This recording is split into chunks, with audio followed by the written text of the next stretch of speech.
मेरे प्यारे दोस्तों, आज हम आपके समक्ष पुनः प्रस्तुत हूँ। मैं विजन कुमार पांडे आपको हर वीडियो में अच्छे अच्छे क्वेश्चंस जो कि इस साल के लिए यूपी बोर्ड, सीबीएसई बोर्ड और आईसीएसई बोर्ड के अनुसार आईसीएसई भी के कोर्स को भी कवर करता है। और आप किसी भी कंपटीशन में अगर आप बैठ रहे हैं तो उसके लिए भी ये जो क्वेश्चंस हम सीरीज दे रहे हैं आपको अत्यंत महत्वपूर्ण और किसी भी परीक्षा के लिए आपको ये लाभदायक सिद्ध होंगे। तो प्यारे दोस्तों, तो आइए शुरू करते हैं। ज़्यादा समय नहीं आपका हम लेंगे क्योंकि आपका समय बहुत ज़्यादा इम्पॉर्टेंट है। और ये ध्यान दीजिए कि फिजिक्स के क्वेश्चंस आंसर जितना आप क्वेश्चंस करेंगे आप में उतना ही भरोसा आएगा और अच्छे नंबर से आप पास भी होंगे और टॉप भी करेंगे। तो देखिए, हम 1 नंबर वाले क्वेश्चंस और 2 नंबर वाले क्वेश्चन जो इस साल बहुत ही इम्पॉर्टेंट हैं ये बोर्ड के एग्ज़ाम के पॉइंट ऑफ व्यू से और किसी भी इंजीनियरिंग स्टूडेंट के लिए, वही क्वेश्चन हम लेके आते हैं और जिसे आप ध्यान से सुनिएगा और पूरा वीडियो ज़रूर देखिए। क्योंकि फिजिक्स एक ऐसा सब्जेक्ट है क्योंकि जिसमें आधा अधूरा ज्ञान बहुत ही खतरनाक होता है। इसलिए आपसे हमारा निवेदन है कि आप पूरा वीडियो देखिए और जो चीज़ आपको समझ में न आए उसे आप कमेंट बॉक्स में लिखिए। और नए वीडियो को प्राप्त करने के लिए आप सब्सक्राइब करिए, जिससे कि आपको नया वीडियो हमारा तुरंत मिल जाए। और लाइक कर दीजिएगा तो आपको नए नए ढंग के क्वेश्चंस आपको मिलते रहेंगे। तो प्यारे दोस्तों, चलिए शुरू करते हैं। देखिए, पहला क्वेश्चन है 1 नंबर के short type, very short question answer है। देखिए पहला क्या है, फिजिक्स को फंडामेंटल, देखिए फिजिक्स को फंडामेंटल साइंस क्यों कहा जाता है। ये देखिए पहला क्वेश्चन है, फिजिक्स को फंडामेंटल साइंस क्यों कहा जाता है। क्योंकि यह देखिए यह प्राकृतिक घटनाओं के मूलभूत नियमों को समझाती है और सभी विज्ञानों का आधार है। ध्यान दीजिए, बेस है। फिजिक्स क्या है, बेस है। और जब जिसका बेस नहीं मजबूत होगा वो समझ लीजिए वो इमारत कहाँ से खड़ी होगी और कितनी कमज़ोर इमारत होगी। इसलिए सबसे पहले आपको फिजिक्स जैसे जो आपके सब्जेक्ट है उसको बहुत अच्छी तरह से और मजबूती से तैयार करना चाहिए, क्योंकि यही बेस है। इसीलिए देखिए फिजिक्स को फंडामेंटल साइंस कहते हैं। और क्यों कहते हैं, क्योंकि यह प्राकृतिक घटनाओं के मूलभूत नियमों को समझाती है और सभी विज्ञानों का आधार है। आधार मतलब कि ये बेस है। तो देखिए इसीलिए हम आपसे बार बार कहते हैं कि सबसे पहले साइंस के जो स्टूडेंट है वो फिजिक्स को अच्छी तरह से तैयार करें। और इसमें हम आपका भरपूर सहयोग देंगे, क्योंकि मैं 20-25 साल से इसी क्षेत्र में रहा हूँ और अच्छे से अच्छे क्वेश्चंस जो हम गेस करते हैं वो ज़रूर ही एग्ज़ाम में आते हैं। चलिए दूसरा क्वेश्चन देखिए, फिजिक्स के 2 प्रमुख क्षेत्र कौन से हैं। जो प्रमुख क्षेत्र, ध्यान दीजिए इसमें प्रमुख क्षेत्र है। तो देखिए, एक तो क्लासिकल फिजिक्स और दूसरा मॉडर्न फिजिक्स, ये दोनों मुख्य हैं। एक क्लासिकल फिजिक्स और दूसरा जो है क्या है, मॉडर्न फिजिक्स। तीसरा क्वेश्चन है 2 फंडामेंटल फोर्स का नाम बताइए। फंडामेंटल मतलब बेसिक जो फोर्स होते हैं जो कि आपको प्रकृति में पाए जाते हैं और दिखाई नहीं पड़ते हैं, लेकिन आप एक्सपीरियंस करते हैं। वो कौन कौन से हैं, ग्रेविटेशनल फोर्स और इलेक्ट्रोमैग्नेटिक फोर्स। ग्रेविटेशनल फोर्स कहाँ लगता है, पृथ्वी के जो हमको फोर्स, जो पृथ्वी हमको खींचती है, वही फोर्स जो होता है वो ग्रेविटेशनल फोर्स कहलाता है। और इलेक्ट्रोमैग्नेटिक फोर्स जो चुंबक के कारण लगता है, और वो भी एक आकर्षण करने वाला फोर्स है, मतलब आकर्षित करता है, उसको हम लोग क्या कहते हैं, इलेक्ट्रोमैग्नेटिक फोर्स। तो याद रखिए फंडामेंटल फोर्स 2 कौन कौन से हैं, ग्रेविटेशनल फोर्स और इलेक्ट्रोमैग्नेटिक फोर्स। चौथा क्वेश्चन है, वीक न्यूक्लियर फोर्स किस प्रकार की घटनाओं में कार्य करता है। वीक मतलब सबसे वीक मतलब कमज़ोर। न्यूक्लियर फोर्स, जो न्यूक्लियस फोर्स जो होते हैं वो किस प्रकार की घटनाओं में कार्य करते हैं जो कि बहुत कम होते हैं, बीटा डीके जैसी रेडियोधर्मी प्रक्रियाओं में। तो जो भी रेडियो एक्टिव पदार्थ होते हैं जिसमें बीटा या अल्फा रेज डीके होते हैं, निकलते रहते हैं, वो बहुत ही वीक न्यूक्लियर फोर्स है। ध्यान दीजिए, इसमें वीक मतलब न्यूक्लियर फोर्स है, तो इसलिए इसको हम लोग कहते हैं वीक न्यूक्लियर फोर्स। और वो क्या है, बीटा डीके जैसी रेडियोधर्मी प्रक्रियाओं से निकलते हैं।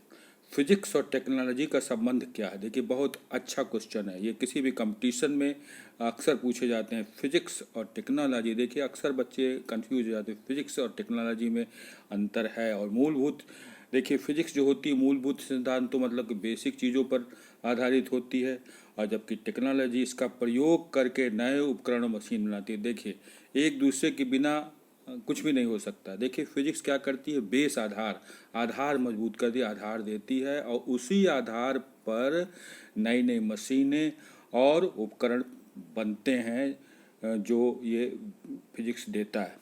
तो ध्यान दीजिए, बिना फिजिक्स के टेक्नोलॉजी नहीं हो सकती, और बिना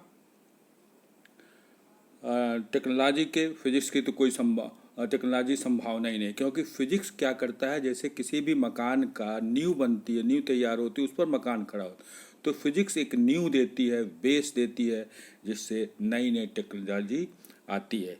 तो इस तरह से फिजिक्स और टेक्नोलॉजी में ये बहुत गहरा संबंध है। Physics is directly related to technology.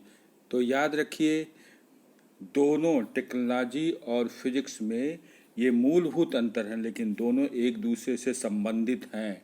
एक दूसरे से क्या है, संबंधित हैं, उसके बिना काम ही नहीं हो सकती। Physics is directly proportional to technology, मतलब कि बिना फिजिक्स के बेस आधार दिए हुए टेक्नोलॉजी मतलब टेक्नोलॉजी कुछ हो ही नहीं सकती। तो फिजिक्स ही एक ऐसा सब्जेक्ट है जो कि बेस देता है किसी भी साइंस का, उसके बाद टेक्नोलॉजी आती है। चलिए नेक्स्ट स्लाइड पर चलते हैं। देखिए छठवां क्वेश्चन, फिजिक्स और सोसाइटी में क्या संबंध है? देखिए फिजिक्स आपको अक्सर देखिए हमारे दैनिक जीवन में आपको फिजिक्स दिखाई देगी। जैसे फिजिक्स के बिना आप संचार उपग्रह या कोई भी चीज़ें, जैसे टेक्नोलॉजी, अब देखिए मोबाइल के द्वारा हम सब चीज़ें कर रहे हैं, परिवहन, चिकित्सा, ऊर्जा, कंप्यूटर आदि संभव नहीं हो सकते। फिजिक्स ही एक ऐसा सब्जेक्ट है, एक ऐसा माध्यम है जिसके द्वारा हम बहुत सारी चीज़ें जीवन के को करते हैं, और उसका हम यूज करते हैं, उसको इस्तेमाल करते हैं। तो फिजिक्स इसीलिए बहुत महत्वपूर्ण हो जाता है। चलिए नेक्स्ट क्वेश्चन में चलते हैं। यूनिवर्सल लॉ का एक उदाहरण देखिए। यूनिवर्सल लॉ मतलब कि ये जो यूनिवर्स से संबंधित है, मतलब कि पृथ्वी के वातावरण से या पृथ्वी से संबंधित है, उसे हम लोग कहते हैं universal law of gravitation. Universal law of gravitation. Next question है, फिजिक्स को नेचुरल फिलॉसफी क्यों कहा जाता है? नेचुरल फिलॉसफी, ध्यान दीजिए, फिलॉसफी है प्राकृतिक फिलॉसफी। देखिए प्राकृतिक फिलॉसफी बहुत ही महत्वपूर्ण क्वेश्चन है। क्यों फिजिक्स को कहते हैं इसको?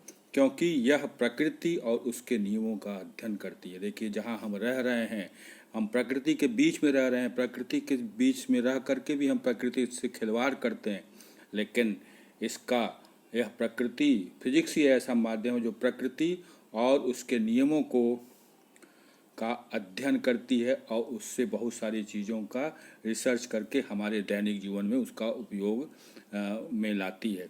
चलिए नेक्स्ट क्वेश्चन देखिए। अल्बर्ट आइंस्टीन किस थ्योरी के लिए प्रसिद्ध है? देखिए बहुत इंपॉर्टेंट क्वेश्चन है।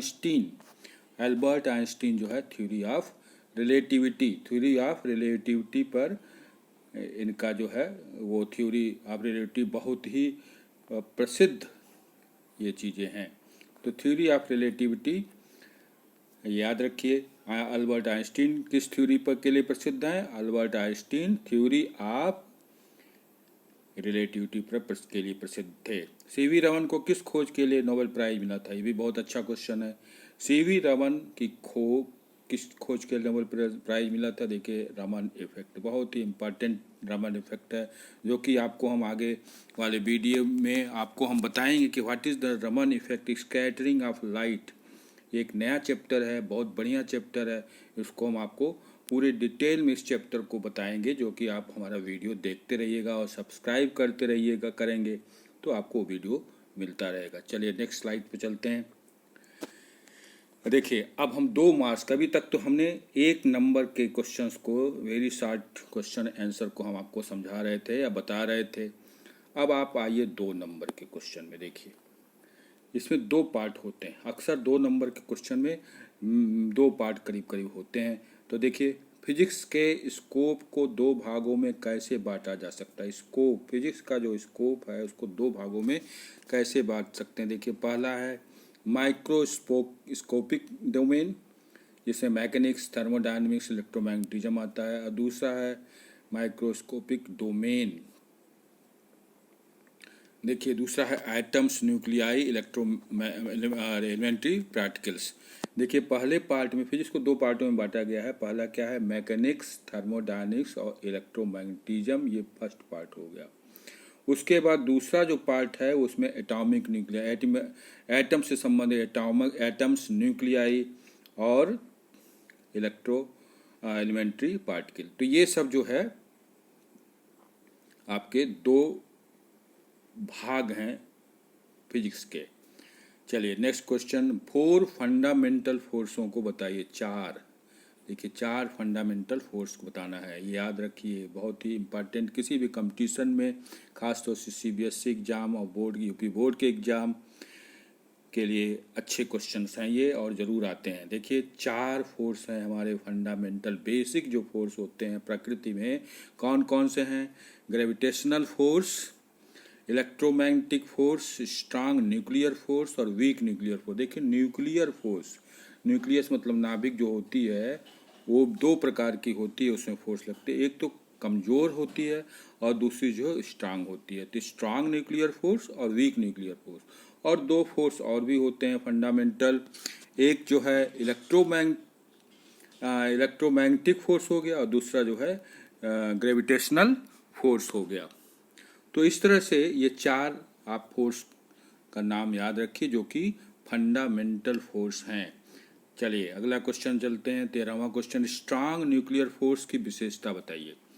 ये बहुत अच्छा क्वेश्चन, स्ट्रांग न्यूक्लियर फोर्स की विशेषता बताइए। देखिए क्या है, यह सबसे शक्तिशाली बल है। ये बहुत ही स्ट्रांग फोर्स है और बहुत कम दूरी के लिए ये लगता है। और इसका मान कितना होता है, ये देखिए 10⁻⁻15। याद रखें 10 बहुत ही छोटी दूरी के लिए, बहुत स्मॉल डिस्टेंस के लिए कार्य करता है। और किसको बांधता है, यह न्यूट्रॉन और प्रोटॉन को। न्यूट्रॉन और प्रोटॉन को ये फोर्स आपस में बांधे रखता है। लेकिन यह फोर्स बहुत ही स्ट्रांग होता है, जो कि बहुत कम दूरी के लिए, क्योंकि न्यूट्रॉन और प्रोटॉन आपस में बहुत नज़दीक होते हैं। कितनी दूरी पर होते हैं, 10⁻⁻15 मीटर की दूरी पर रहते हैं, जो कि बहुत ही शक्तिशाली बल होता है। तो देखिए ये दिमाग में बैठा लीजिए कि 2 ढंग के हमने अभी फोर्स बताए। एक तो जो फोर्स हमने बताया वो फोर्स क्या था, स्ट्रांग न्यूक्लियर फोर्स था और वीक न्यूक्लियर फोर्स था। तो स्ट्रांग न्यूक्लियर फोर्स जो होता है वो बहुत कम दूरी के लिए लागू होता है, बहुत कम दूरी के लिए लगता है, और यह जो होता है न्यूट्रॉन और प्रोटॉन के बीच में लगता है। तो प्यारे बच्चों, न्यूट्रॉन और प्रोटॉन, देखिए ये केमिस्ट्री में भी है, फिजिक्स में भी है, न्यूक्लियस एटॉमिक थ्योरी। ये आप अच्छी तरह से इस चैप्टर को तैयार कर लीजिए। हम भी इसका चैप्टर आगे लाएंगे और आपको क्वेश्चन देते जाएंगे। देखिए फिजिक्स में अच्छा नंबर पाने के लिए किसी भी सब्जेक्ट में आपको क्वेश्चन आंसर बहुत ही तैयार करना। जितने हजारों क्वेश्चन आंसर आप बार बार पढ़ेंगे तो आपको अच्छे नंबर अवश्य मिलेंगे। क्योंकि बोर्ड के एग्ज़ाम में, किसी भी एग्ज़ाम में क्वेश्चन आंसर ही आते हैं, और उसके आंसर का क्या, उस क्वेश्चन का क्या आप जवाब देंगे, किस तरह से लिखेंगे, ये आपको समझना पड़ेगा, जो कि हम अक्सर अपने वीडियो में समझाते रहते हैं। चलिए नेक्स्ट स्लाइड पर चलते हैं। देखिए 14वां क्वेश्चन क्या है, ग्रेविटेशनल फोर्स की एक विशेषता लिखिए। एक विशेषता पूछ रहा है। देखिए ग्रेविटेशनल फोर्स, पहला तो आप ये जान लीजिए ग्रेविटेशनल फोर्स होता है केवल आकर्षण। ग्रेविटेशनल फोर्स क्या होता है, ये केवल ग्रेविटेशनल फोर्स जो होता है वो आकर्षण वाला फोर्स होता है, इसमें प्रतिकर्षण नहीं होता। कहाँ लगता है? पृथ्वी हमको जो जिस बल से खींचती है वो ग्रेविटेशनल फोर्स होता है, और ये आकर्षण बल होता है और सभी वस्तुओं के बीच कार्य करता है। ये ऐसा नहीं कि किसी वस्तु को जैसे पॉजिटिव नेगेटिव हुआ, नेगेटिव पॉजिटिव कुछ भी होगी उसमें ये आकर्षण बल यानी कि पृथ्वी उसको अवश्य अपने केंद्र की तरफ खींचती है। तो ग्रेविटेशनल फोर्स की सबसे बड़ी विशेषता है, सबसे बहुत ही महत्वपूर्ण विशेषता है क्या? पहला तो ये आकर्षण बल होता है, और यह सभी वस्तुओं के लिए, ब्रह्मांड की जितनी भी वस्तुएं हैं वो पृथ्वी अपने केंद्र की तरफ उसको खींचती है, जिसको ग्रेविटेशनल फोर्स कहते हैं। तो क्या समझे आप? देखिए ग्रेविटेशनल फोर्स क्या है? वो पृथ्वी का आकर्षण बल है।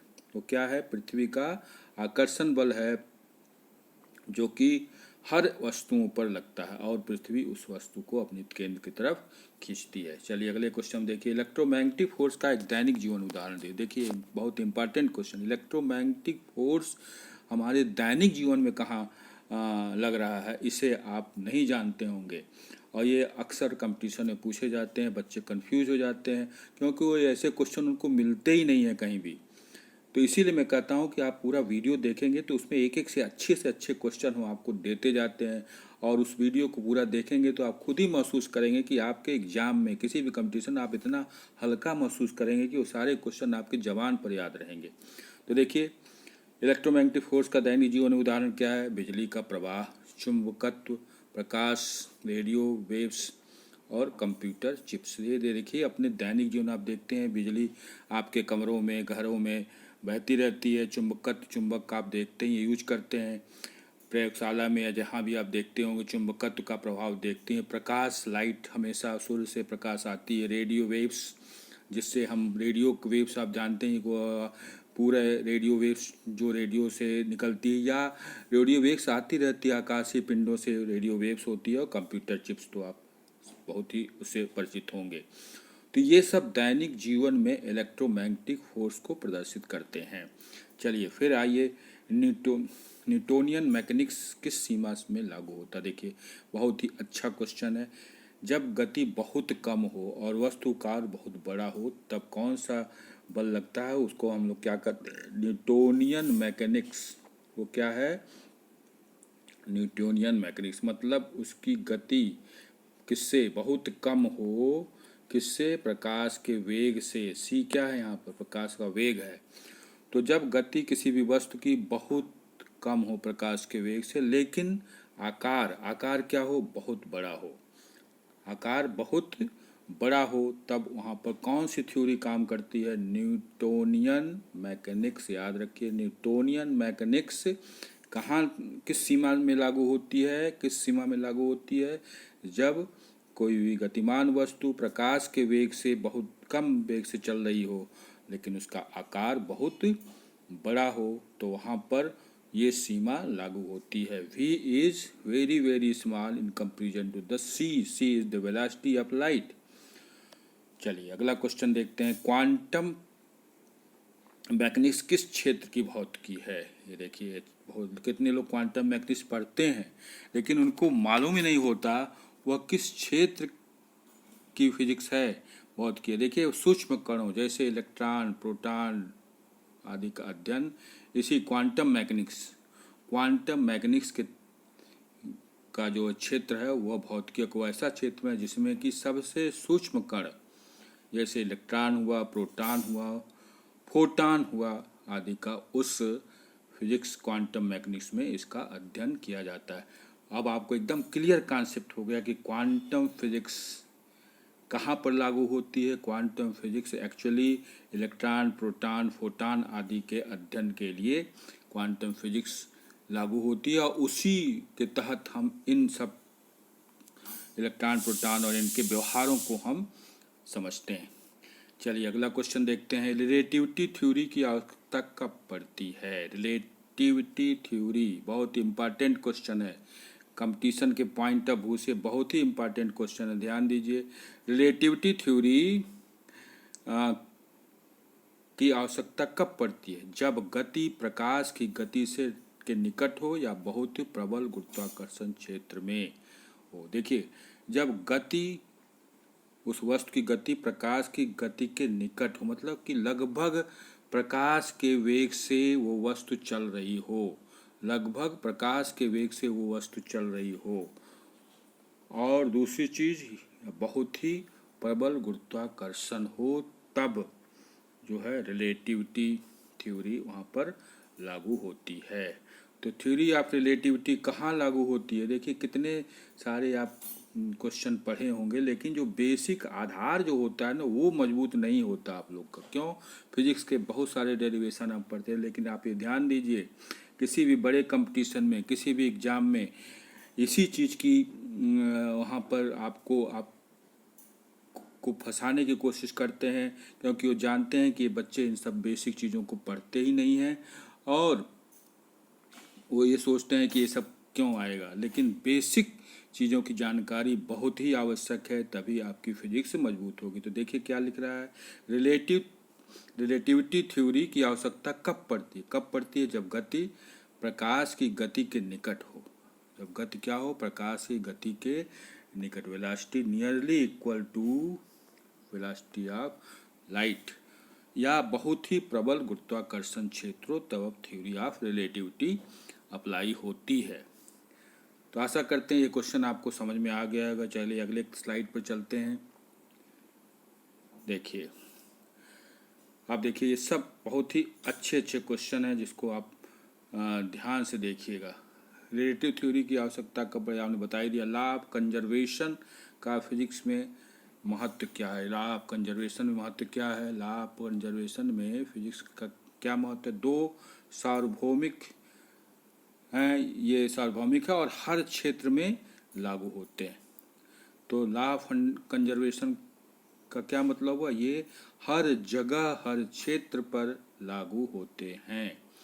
नेक्स्ट क्वेश्चन है, फिजिक्स और बायोलॉजी के बीच कोई एक अनुप्रयोग बताए। दोनों के बीच, देखिए फिजिक्स भी और बायोलॉजी, इन दोनों के बीच एक ऐसा कोई एक अनुप्रयोग बताइए कि जो कि दोनों मिक्स हों, एक मतलब दोनों के उसका उसमें प्रभाव हो। देखिए एक्सरेज फिजिक्स है और बायोलॉजी भी है, एमआरआई, लेजर सर्जरी और बायोफिजिक्स, ये सब इसमें दोनों की चीज़ों की फिजिक्स भी है और बायोलॉजी भी है। बीच ये सब प्रयोग जो है इनका अनुप्रयोग है।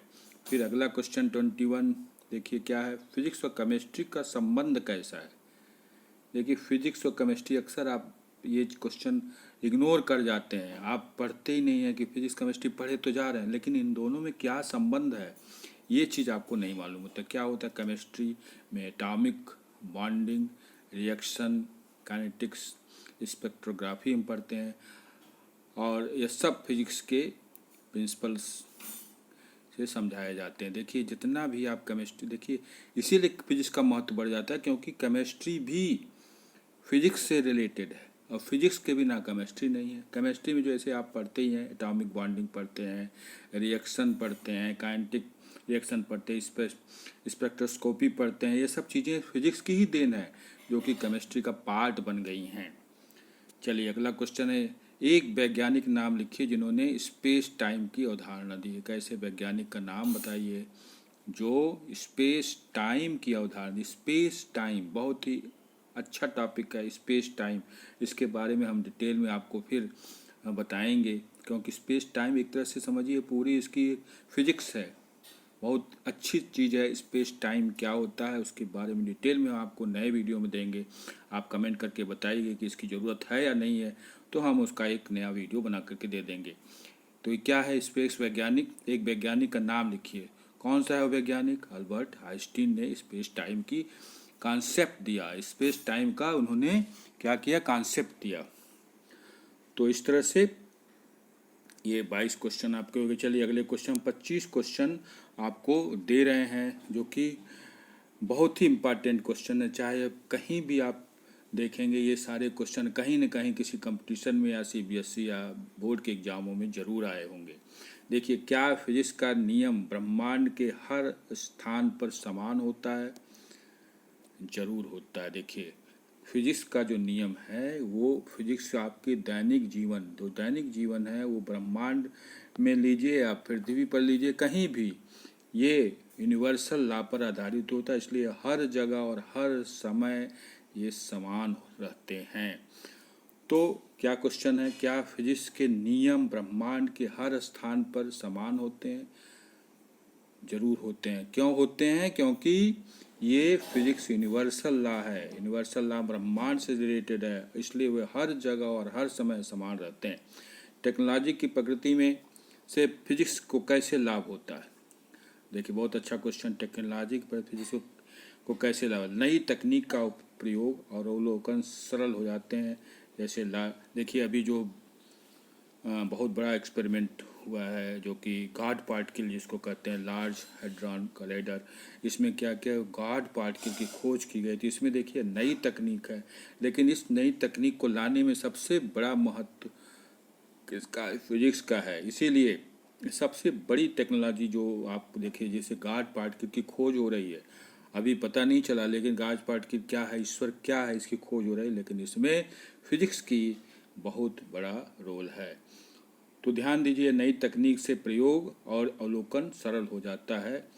इसलिए चलिए, फिजिक्स को क्यों कहा जाता है कि द स्टडी ऑफ नेचर है? देखिए, फिजिक्स को दूसरा नाम इसका क्या है? Study of nature. नेचर मतलब जो आप दैनिक जीवन में या प्रकृति में देख रहे हैं, प्रकृति नेचर जो होता है उसका प्रयोग या उसमें फिजिक्स एक तरह से समाहित है या उसमें फिजिक्स है, क्योंकि इसका उद्देश्य प्राकृतिक घटनाओं के नियमों को समझना होता है। फिजिक्स का क्या उद्देश्य होता है? मेन इसका उद्देश्य फिजिक्स का क्या होता है? प्राकृतिक घटनाओं के नियमों को समझना होता है। ये फिजिक्स के द्वारा ही संभव है और किसी भी और सब्जेक्ट्स में संभव नहीं है। तो फिजिक्स इसीलिए महत्वपूर्ण हो जाती है। फिजिक्स में देखिए, जो फिजिक्स में लड़का जो तेज होता है, दो बच्चे तेज होते हैं, वो और भी सब्जेक्ट में तेज आते हैं, क्योंकि फिजिक्स ही आधार है और इसी बेस आधार जिसका होगा वो निश्चित रूप से सबसे अच्छे मार्क्स पाएंगे। तो प्यारे बच्चों, फिर आपको कुछ नई टिप्स आपको दे रहे हैं कि फिजिक्स में आप किस तरह से तेज होंगे। फिजिक्स में देखिए, सबसे आसान और अच्छा तरीका यही है कि आप खूब क्वेश्चन करिए, चाहे 1 नंबर के हों, चाहे 2 नंबर के हों या 3, 5 जो भी नंबर के हों, उस क्वेश्चन के डिफरेंट टाइप के जितने क्वेश्चन की आप प्रैक्टिस करेंगे उसमें आपको सफलता मिलेगी। जैसे आप देखिए, एक क्रिकेट के खेल में जब कोई खिलाड़ी अच्छे रन बनाता है तो और ज़्यादा मैच खेलता है तो उसकी प्रैक्टिस ज़्यादा होती है, ज़्यादा बॉल को फेस करता है तो ज़्यादा मजबूत या अच्छा बैट्समैन कहा जाता है। इसी तरह से जो बॉलिंग करते हैं बॉलर, उनको भी क्योंकि वो प्रयोग कर रहे हैं, वो चीज़ें कर रहे हैं, इसलिए वो अच्छे खिलाड़ी साबित होते हैं। लेकिन यही चीज़ यहाँ फिजिक्स में भी है।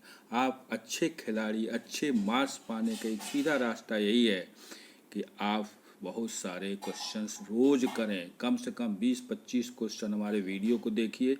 उसमें आपको ऐसे ऐसे क्वेश्चन मिलेंगे, ऐसे ऐसे क्वेश्चन के आंसर आपको हम देंगे, समझाते हुए आपको देंगे कि आप खुद महसूस करेंगे कि आप फिजिक्स में टॉप पर हैं।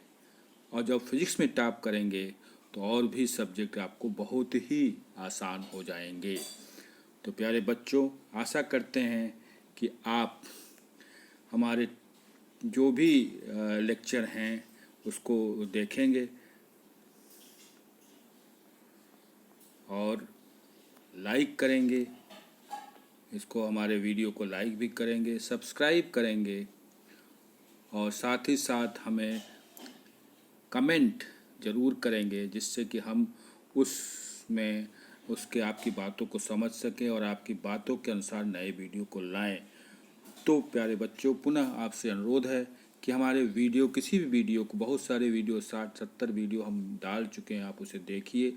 उसमें सब अच्छे अच्छे क्वेश्चंस हैं, पिछले वीडियो को देखिए।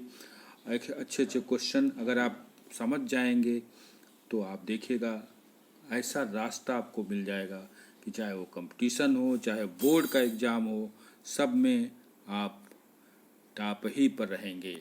तो 100% मार्क्स की एक गारंटी है। इसीलिए आपको कहते हैं कि फिजिक्स का ज्ञान आधा अधूरा मत रखिए। पूरे हर एक क्वेश्चन का आंसर हम देते जाते हैं, उसको समझिए और देखिए और तब आप महसूस करेंगे खुद ही कि कितना आसान फिजिक्स है। चलिए बच्चों, आपको पुनः बहुत बहुत धन्यवाद, और नए वीडियो को पाने के लिए सब्सक्राइब कर दीजिए, लाइक कर दीजिए, और पुनः हम आपको नए वीडियो के साथ प्रस्तुत होंगे और नई ऊर्जा के साथ प्रस्तुत होंगे, जिससे कि आप नए सिरे से उत्साहित हों और अच्छे मार्क्स पाएं। धन्यवाद।